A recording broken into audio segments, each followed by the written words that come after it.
श्री शिवाय नमस्तुभ्यम दोस्तों, creative India by Anushri channel में आप सबका बहुत स्वागत है। दोस्तों, आज की वीडियो में जीवित पुत्रिका व्रत की संपूर्ण जानकारी शेयर करने वाली हूँ। जीवित पुत्रिका व्रत का शुभ मुहूर्त कब है, व्रत आपको कब धारण करना है। 17 या 18 तारीख को जीवित पुत्रिका व्रत धारण किया जाएगा। जीवित पुत्रिका व्रत में नहाय खाए का क्या महत्व होता है, नहाय खाए में आपको क्या करना है, जिनकी सासू माँ है उन्हें ये व्रत कैसे धारण करना है, सरगी कब लेनी है और कैसे लेनी है, जिनकी सासू माँ नहीं है उन्हें ये व्रत कैसे धारण करना है, नहाय खाए में क्या लेना है, सरगी कैसे लेनी है, उनके लिए आप कौन सा भोजन निकालें, कैसे निकालें, ये सभी बातें आज की वीडियो में शेयर करने वाली हूँ। कुछ ऐसी बातें बताने वाली हूँ जीवित पुत्रिका व्रत धारण करते समय किन नियमों का पालन करना चाहिए, कौन सी सावधानियां बरतनी चाहिए, जिन सावधानियों को यदि आप ना बरतें, उन नियमों को ना करें तो यह व्रत पूर्ण नहीं माना जाता है, असफल हो जाता है। तो दोस्तों, आज की वीडियो में ये सभी बातें मैं शेयर करने वाली हूँ। वीडियो को अंत तक जरूर सुनिएगा। तो शुरू करते हैं अपना वीडियो। दोस्तों, जीवित पुत्रिका व्रत जिस तरह से हरतालिका तीज का व्रत धारण किया जाता है, वैसे ही जीवित पुत्रिका व्रत धारण किया जाता है। हरतालिका तीज पति की लंबी आयु के लिए, उनकी सफलता की कामना के लिए किया जाता है। जीवित पुत्रिका व्रत धारण किया जाता है संतान की लंबी आयु के लिए, उनकी सफलता के लिए, आरोग्य की प्राप्ति के लिए। सबसे पहले जान लेते हैं कि जीवित पुत्रिका व्रत धारण कब किया जाएगा, उसका शुभ मुहूर्त कब है। तो पंचांग के अनुसार 17 सितंबर को दोपहर 2:14 पर अष्टमी तिथि प्रारंभ हो रही है और 18 सितंबर को दोपहर 4:32 पर समाप्त होगी। उदया तिथि 18 सितंबर को होने के कारण जीवित पुत्रिका व्रत 18 सितंबर को रखा जाएगा। 17 सितंबर शनिवार को नहाय खाए होगा, 18 सितंबर को व्रत धारण किया जाएगा और 19 सितंबर को सूर्योदय के बाद पारण किया जाएगा। दोस्तों, 3 दिन तक यह व्रत धारण किया जाता है। नहाय खाए से लेकर पारण तक इस व्रत को पूर्ण किया जाता है। पारण का समय होगा 19 सितंबर सुबह 6:10 के बाद किया जाएगा। दोस्तों, अब बात करते हैं नहाय खाए के दिन आपको क्या करना है। तो दोस्तों, नहाय खाए के दिन से ही यह व्रत आरंभ हो जाता है और पारण तक यह व्रत चलता रहता है। दोस्तों, नहाय खाए के दिन सबसे पहले आप स्नान आदि करके अच्छे से सिर धो के स्नान कर लीजिए और अपने मांग में सिंदूरा से, जो आपका सिनोरा है, उस सिनोरा से पीला सिंदूर अपने मांग में भरिए।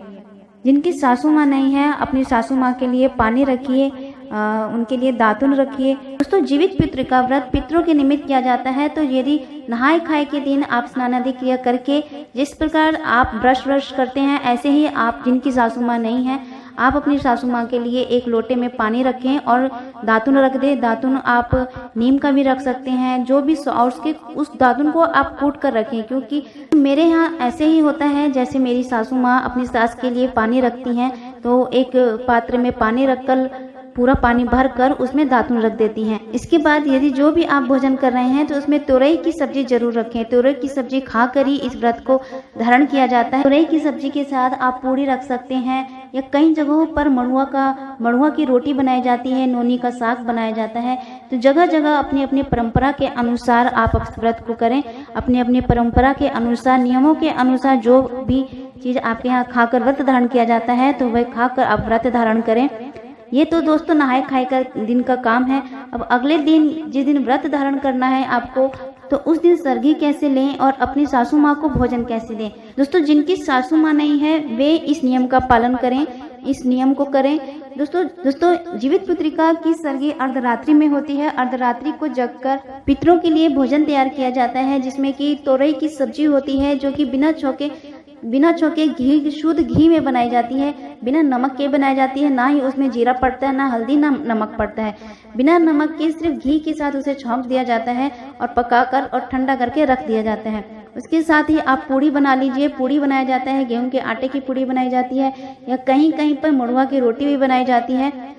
रात्रि को उठकर स्नान आदि क्रिया से निवृत्त होकर आप ये भोजन तैयार करें अपने पितरों के लिए। उसके बाद तुरई के पत्तों पर इन सब्जी को रखा जाता है, एक पूड़ी को रखा जाता है।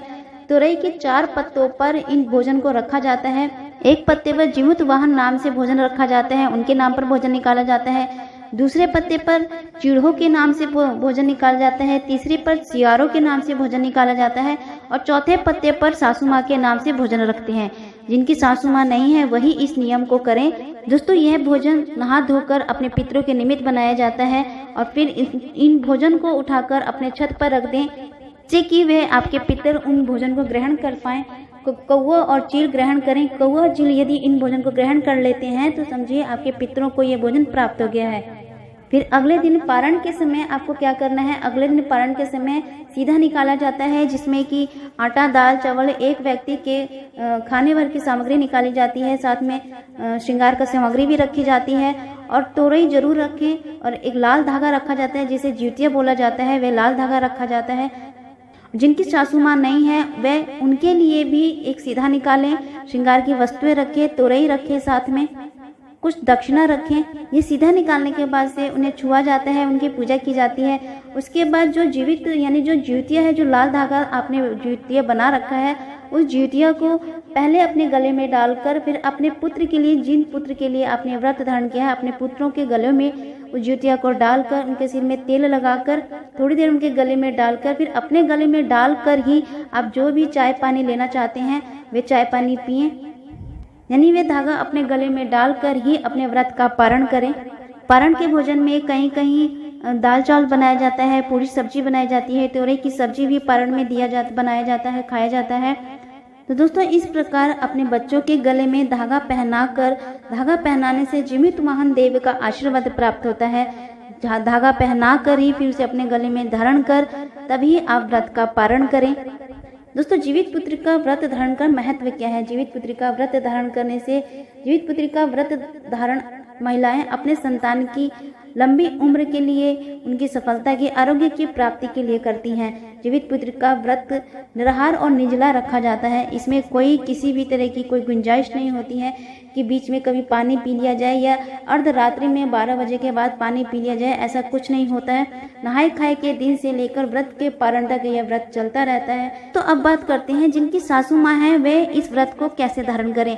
जिनकी सासू माँ है या जो पहली बार जो महिला ये व्रत धारण कर रही हैं या जिनकी सासू माँ है तो वे सुबह उठकर सरगी ले लें। सरगी में जरूरी नहीं है कि आप नहा धोकर ही सरगी लें, जैसे आपके यहाँ सरगी में जो खाया जाता है वही अपनी सरगी में लें। और सरगी में नमक नहीं लिया जाता है, कुछ मीठा ले लें, जैसे कि चाय पी लें या जूस पी लें या फिर ठंडाई ले लें। कुछ ऐसी सामग्री लें जिस चीज़ को खाने या पीने से आपको दिन भर प्यास न लगे।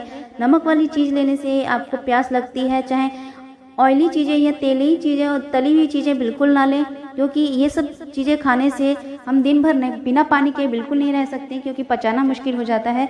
तो ऐसी चीज़ें अपनी सरगी में बिल्कुल ना लें। आप खीरा खा सकते हैं, फल में जैसे केला हो गया, सेब हो गया, पपीता हो गया, कुछ फलाहार भी कर सकते हैं। ज़्यादा मीठी चीज़ भी अपनी सरगी में शामिल ना करें, मीठे खाने से भी प्यास लगती है।